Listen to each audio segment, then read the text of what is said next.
Welcome back to SpiceCandies. Today, as I start this series of candy videos, I'm going to start from scratch. Many people have asked me and wanted to know how to make candies without any tooling. So this is 101, how to make candies with only one tool. And this is it, a shot glass. Okay, so whatever container you have you want to try make candies with, just stick with it. I actually had the set of 3 and I broke 2. And this is the last one. I'm going to use it for the very last time ever to make candies without any other tools. So let's get started. Okay, I lied. You really can't make candies with only one tool.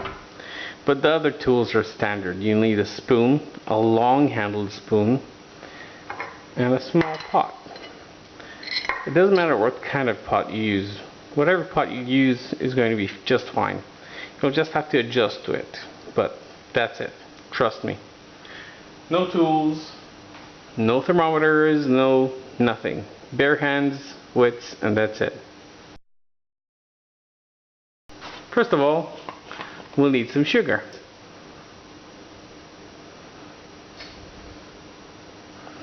One-third of this container is going to be filled with corn syrup. Like so. Use the spoon to empty it. Goes a lot faster.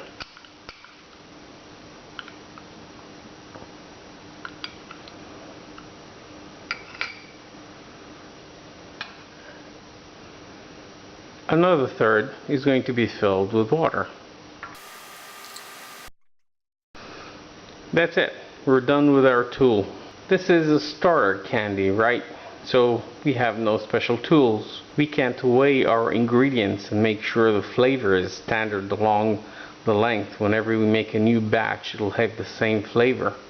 But so far, it's a good start.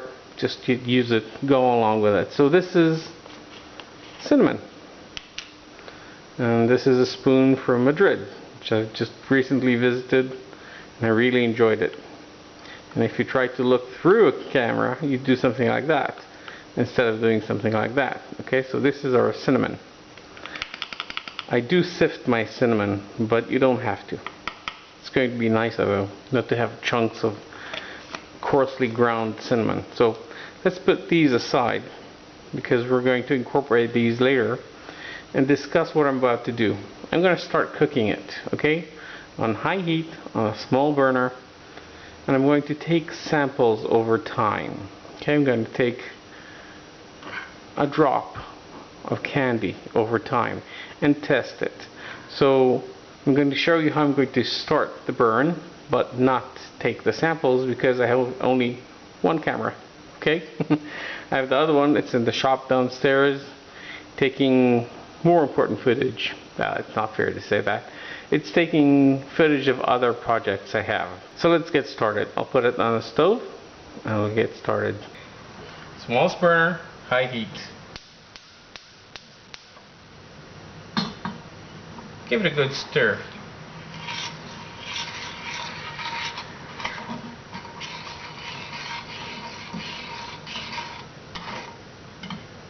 Allow it to boil. In the meantime, prepare a sheet of baking paper. A single sheet would do.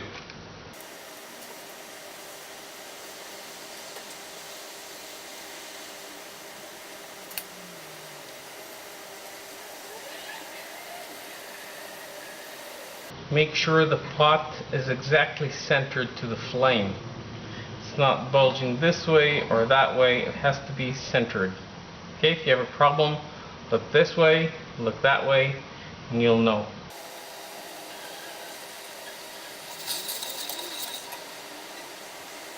As the water starts to boil, we're starting to reach 100 degrees Celsius.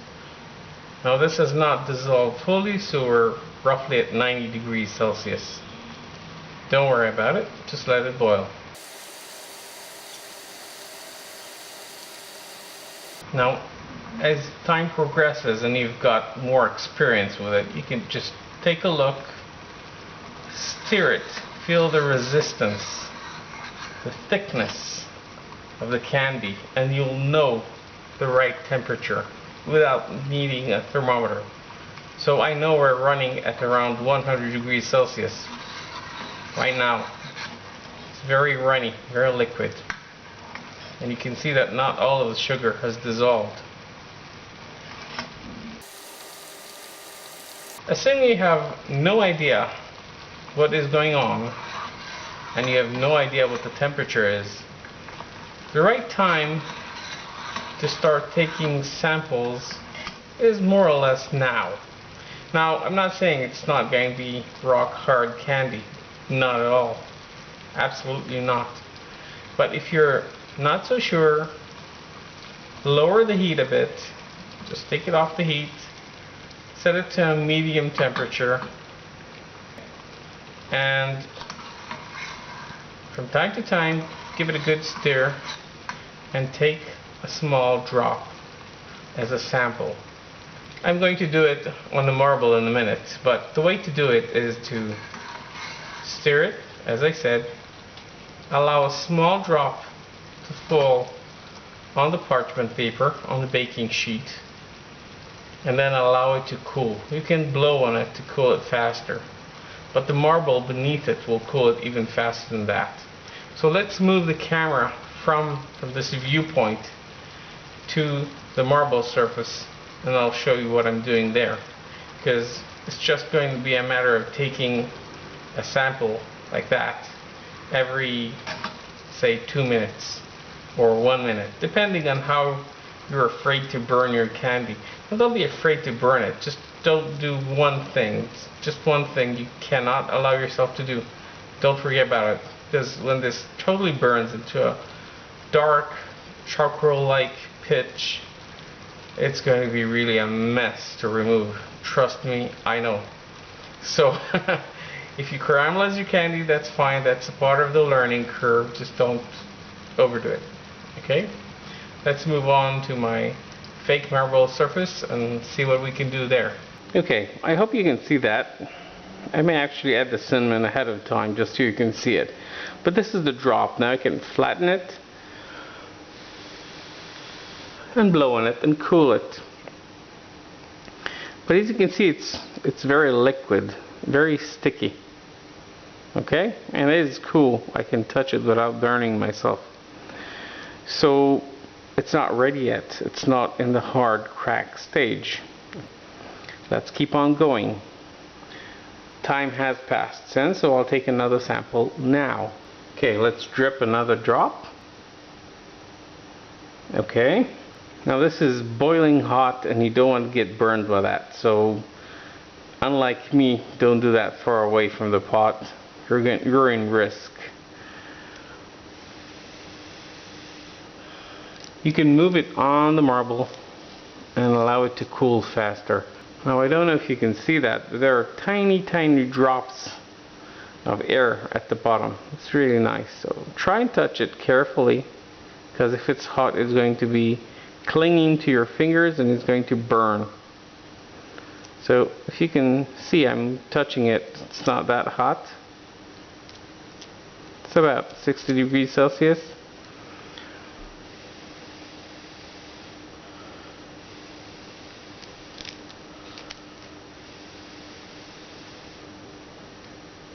Now that I've blown some air on it, you can see it's now more sticky, very fluent, and it's cold, and yet you can pull it. Okay, so this is roughly 125 degrees Celsius, or the right temperature for toffee. Let's continue. So while I cool my current sample and test it, I'm taking the next one after that. And this is roughly a 1 minute interval. Let's cool this one.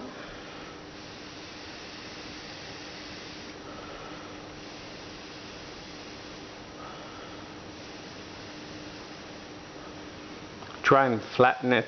It's going to help it cool a lot more, because the spherical shape is the minimalistic shape possible. Very small surface area. Actually the smallest surface area of all shapes. So flatter cools faster.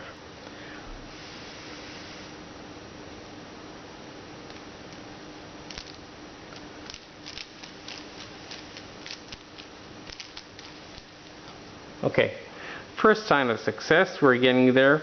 I was able to detach it completely from the surface. I'll just roll it till it cools off, flatten it, and remember, it's being boiled as we speak. So, is it ready? A very simple test. It breaks, but it bends first, so it's probably ready now. Okay? Let's take a drop. Here's our latest drop. I'll turn off the heat and let it cool off. Now, as soon as the candy breaks, as soon as your drop breaks, and this is still somewhat flexible, I can bend it if I want to. It's not yielding very happily, but if I apply some pressure, it will stick to itself. So it's still not ready. Around 130 degrees Celsius to 140 degrees Celsius. That was that. Now this should break easily.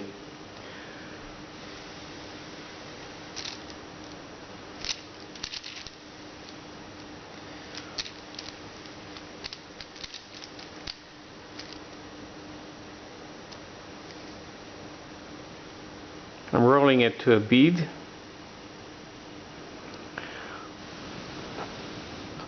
And I'm cooling it off. Okay, just flatten it against the marble, and let's see, still bends. It breaks, but it still bends. So let's try again. No, this time it broke cleanly off. So we're very close to 150 degrees Celsius. Now is the time to stop. I'll take a teaspoon of cinnamon. Now the beauty with cinnamon is you can't overdo it. If you overdo it, you just get the same flavor. So I'll take about 2 flat teaspoons like that. And let's get started. Here's the candy. Stir in the cinnamon. And presto, you have cinnamon candies. Very simple, very forgiving. It's a brilliant start if you want to start making your own candies and fit these to your liking, to the flavors you like. And if you don't have any tools. Now, I'll make a similar video showing how tools, proper tools, but not too expensive tools at all, can really make a difference. So, let me put this on the stove for a second, replace this sheet of parchment paper, and we'll pour. And we can pour our candy. Just scrape it on nicely. And there we go. Try and use the most of this candy. Oh, my bad. I forgot you need a tool for that.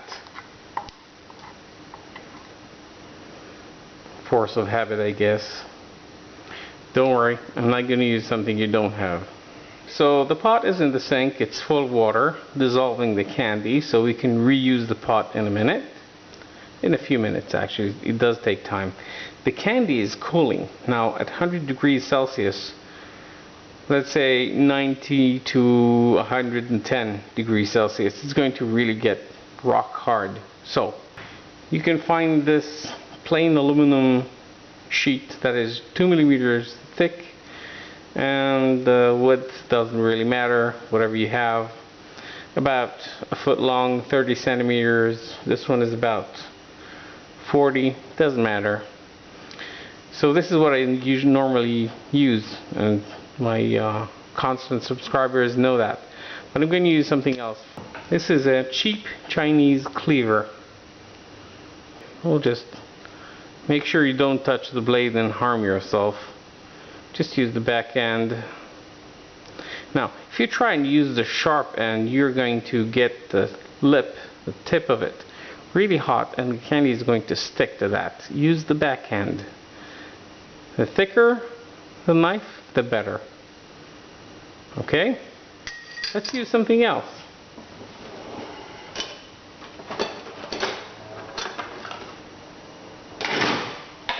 Oopsie. Let's take that cleaver away and use a plain knife. Again, not something fancy, Chinese stuff. And now I have to apply some serious force because it's really getting hard. So let's complete the operation. Again, make sure you don't carve your fingers or notch your fingers. Use it carefully. And there we go. We got our candies cut.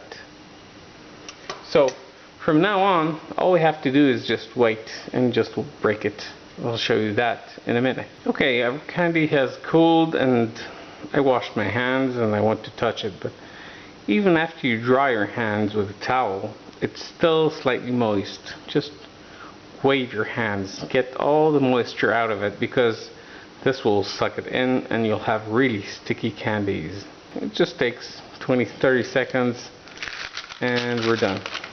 So in our case, the candy is slightly hot. You can see I can actually bend the surface. In this case, we'll just move it to another section. Let's go along on the marble or whatever surface you have. This should be cool already, and we can start breaking it.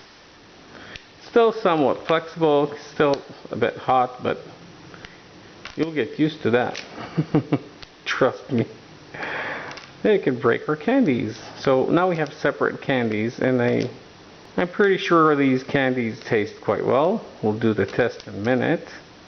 I'm breaking all the corners for this test, as you know, or not if you're new to the channel. Don't give people corners. It's fairly sharp. Also, when you're breaking candies, be well aware candies sometimes break not according to the pattern, and they form really sharp edges, just like glass. Here, this is a perfect example. You really can cut yourself with this. So careful. Don't hurry. It's not going to get any softer than that. It's just getting harder. Our candies are ready. What do we do with those? Well, it's very simple. Any jam jar will do. Add a little bit of powdered sugar and you're going to be just fine. If you want to store it for more than a week or two tops, I suggest you put it in the fridge. The fridge will not allow it to collect moisture from the air, because candies are hygroscopic. That's why quality candies are always wrapped individually.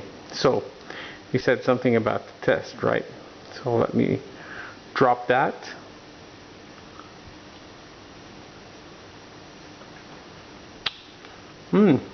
Very nice. Not as strong as I like it, because I didn't weigh it, but it's quite nice.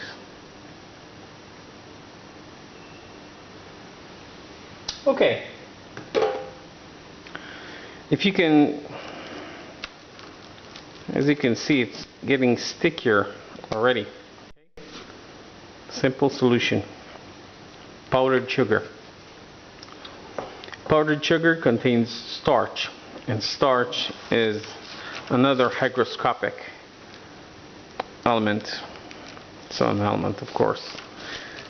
It's a nice compound, carbon-based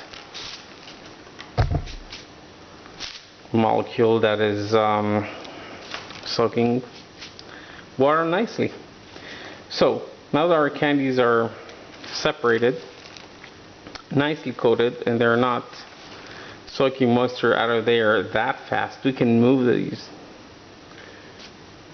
You can use any jam jar, you can use any fancy jar, although these are not really well sealed, so it'll hold for a few days but not more.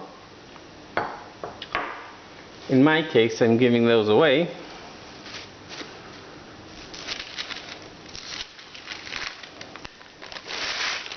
So I'll just put those in a small baggie, tied up. And I have at work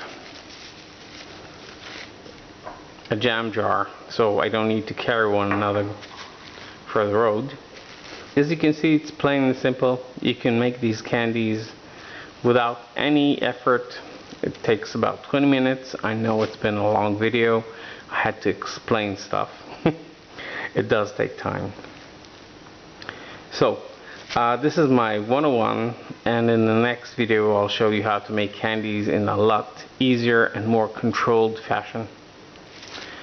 See you soon. Thanks for watching, and I'd like also to thank all my subscribers who stayed with me, commented, supported. I really appreciate it, guys. Thanks a lot, and have a sweet day.